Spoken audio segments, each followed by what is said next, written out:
Hey y'all, this is Iron, Dirty Dragon. I totally forgot to make the intro for this video while I was outside in the garden, so now I'm in my house, not in the garden. This video is all about just like random bullshit that I figured out over the years or read or learned or thought was just interesting. I don't know, it's just a bunch of stuff that I think maybe you should know. Okay, you should watch this video. Let's go watch the video now. So here I've got a pot with black bamboo. Black bamboo is a runner. It'll take the fuck off if you put it in the ground. And it can also go down through the holes in the pot at the bottom and very happily start a colony outside of the pot. So if you have a pot of something that's running in the garden, this is a solution that I came up with anyway. I don't know if other people have done this before, but anyway, it works for me. This is mosquito netting. The metal, or I don't know if it's metal, but plasticky stuff that you get at the hardware store for like screen doors and stuff. Anyway. So line your pot with that, because that's way too fine of a grade for any roots to get through. The other thing that this works really well for is that when it's time to get the plant out, this will slide out much more easily than if it's anchored in the pot with just soil.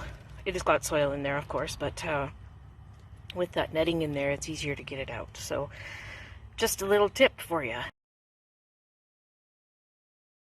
A lot of people comment on this when they come to my place, so I'm going to mention it to you. This is how I mark my plants, especially when I'm potting them up for sale or starting seeds. But I do have this in the garden as well. These are just plastic spoons from the dollar store. And then I use a wax, not wax, what's it called? Grease pencil. Like the ones that they use for marking boards for carpenters and stuff. And they will last years, unless you step on them and then they're a big mess. But so far this is the best solution that I've found and the cheapest in terms of marking things. Oh my god, these dogs. Anyway. There's another tip for you. Okay, buying seeds online. Something that a lot of newbies get sucked into is a couple of things. One, buying seeds from a company where you don't know what the origin is, or you don't, for example, Etsy or Amazon, they don't quality check who is producing the seeds or even what the seeds are.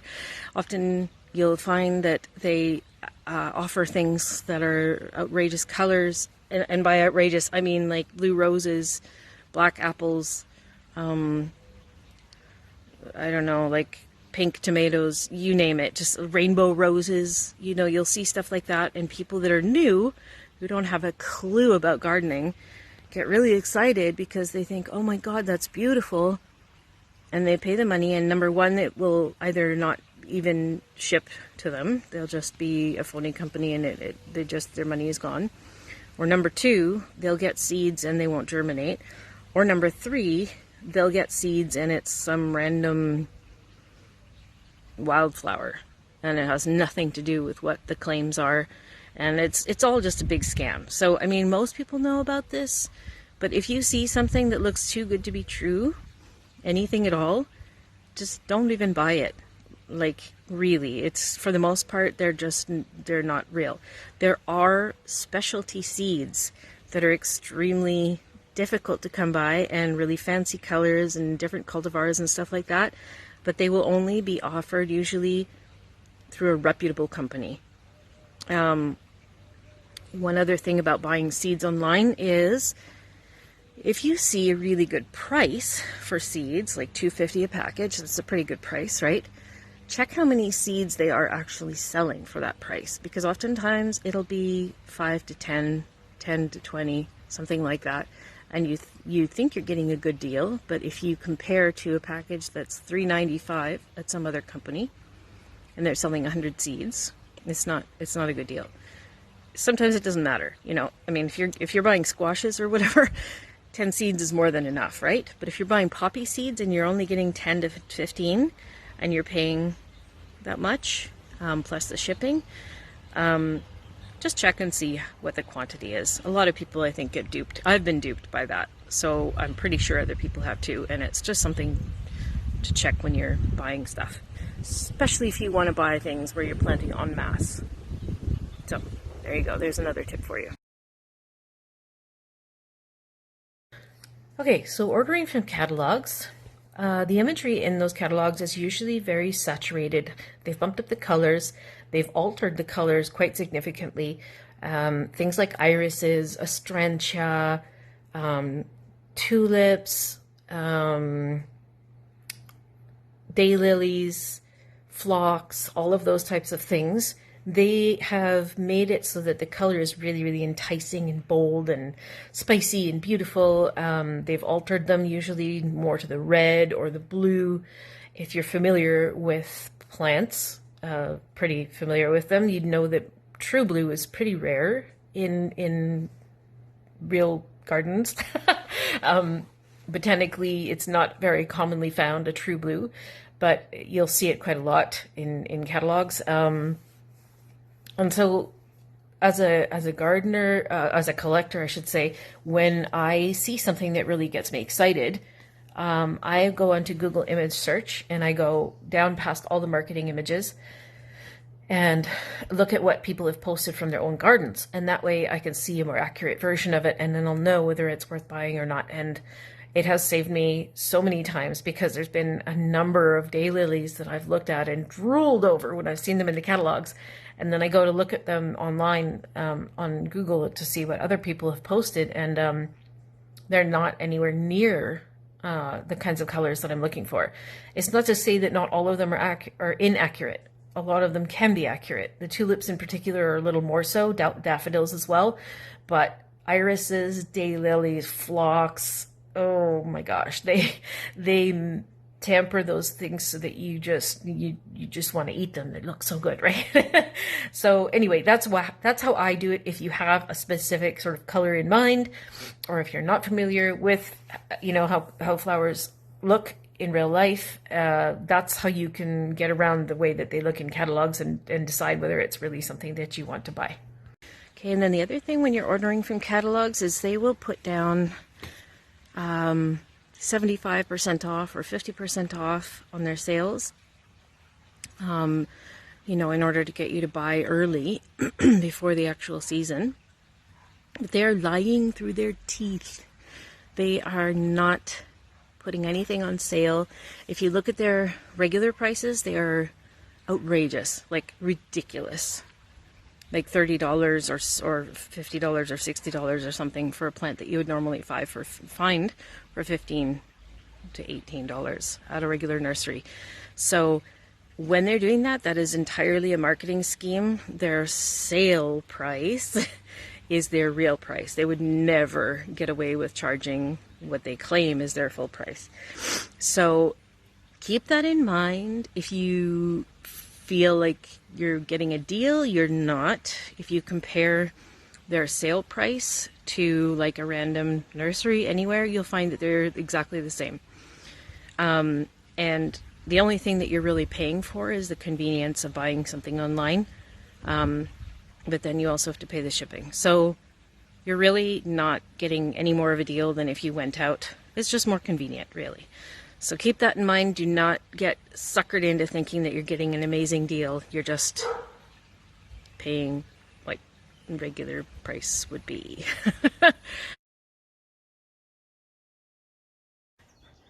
Okay, variegated plants. Something that I've noticed with variegated plants, and I don't know if this is typical of all of them, but I've noticed it in my garden quite repeatedly.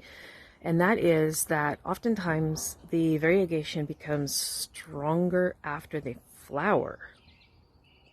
How weird is that, hey? Like sometimes the leaves will be a different color when they first come out, and then as the season progresses, after they've flowered, they'll get more defined.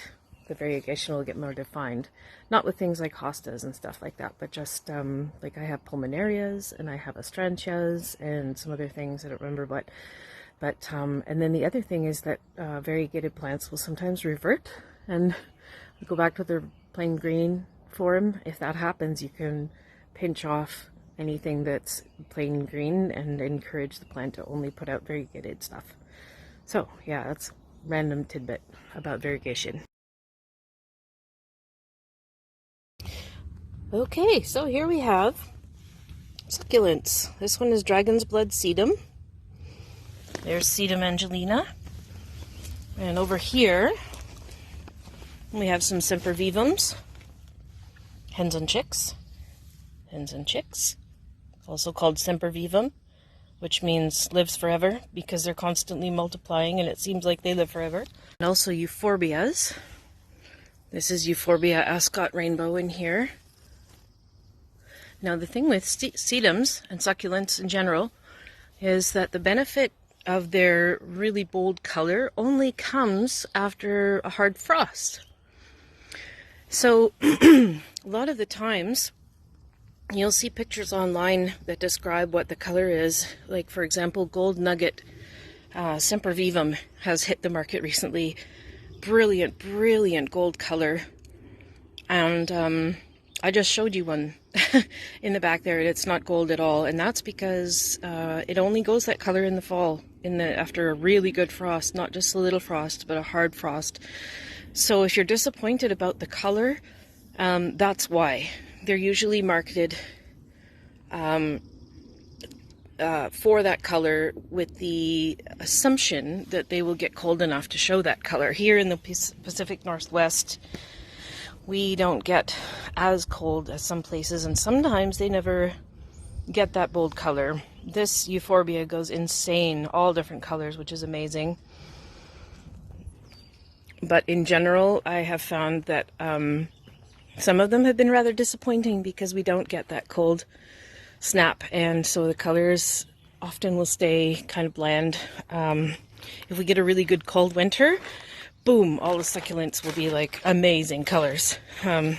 So yeah, that's why sometimes things look different online or on the tag when you first buy them than they do when you have them in the ground.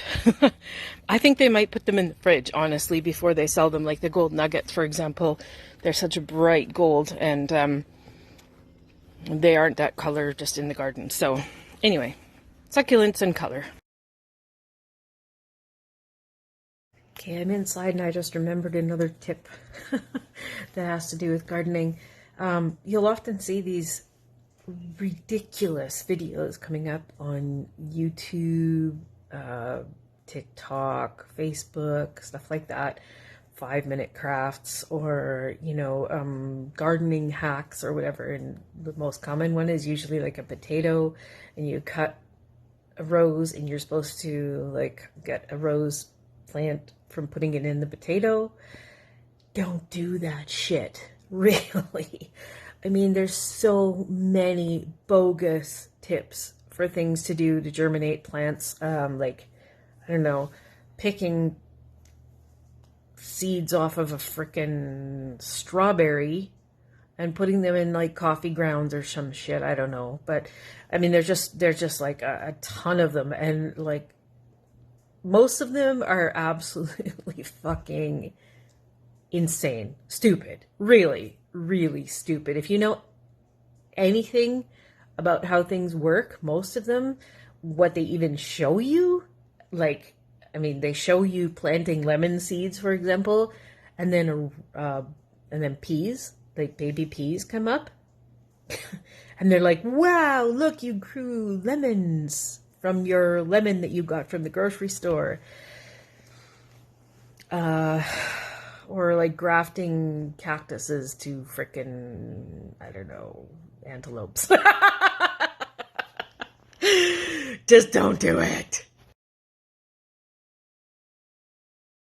This lovely poppy here, this is called Papaver somniferum, otherwise known as opium poppy, or for those who are a little bit more, sensitive, you could call it a breadseed poppy. Same thing. I believe, though, that the ones that they use to harvest opium are the actual species rather than these fun, funky ones here. But the reason I wanted to make this video is to show you. There, that's it. That is the latex. Here's another example of something that has latex in the garden. This is euphorbia. I'm going to cut a piece off here. All this white stuff here.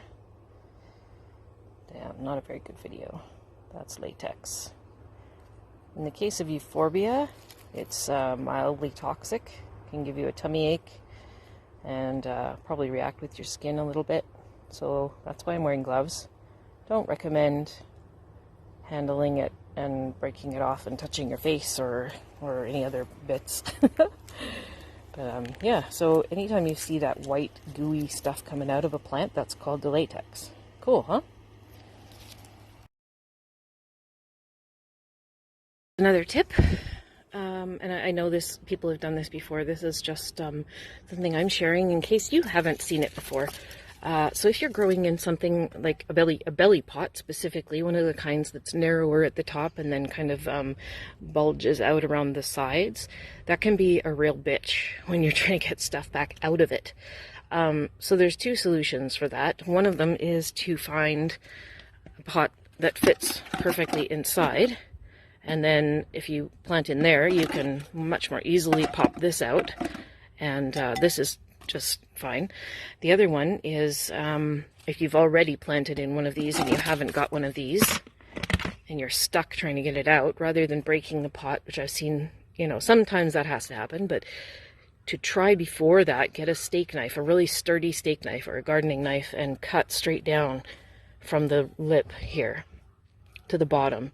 And then you'll have like a cylinder of roots. And it makes it much easier to pull out. You'll end up with cutting off some of the roots, but it's not going to damage the plant too much. So anyway, there's a couple of tips for belly pots. Invasive or aggressive plants. Same thing as with the bamboo. I have here this bear's breeches, which is mostly known to be pretty aggressive. So I've dug a hole in the ground. I've got a nice big pot to give it some space to expand. I've lined it with the metal, not metal, but the screen from the door, you know, screen doors stuff. You can get it in a roll at Home Depot. I spray painted it red a while back because I had a project in mind, but anyway, doesn't matter. And then backfill it. And then I am going to be filling around here as well because this is quite low from digging out other plants. And then you won't really see the lip, especially when it grows up, and it will be completely contained, so it's easy to pull out, to divide. It doesn't get away with itself, and you can have all the invasive shit you want. Alrighty, I think that's it now for my plant tips. I think there's more. I'm pretty sure there were a ton more that I wanted to add, so maybe I'll just do a separate video when I remember what the hell they were. For now, though, that gives you some random bullshit that might help you out in the garden at some point. Peace out, bitches.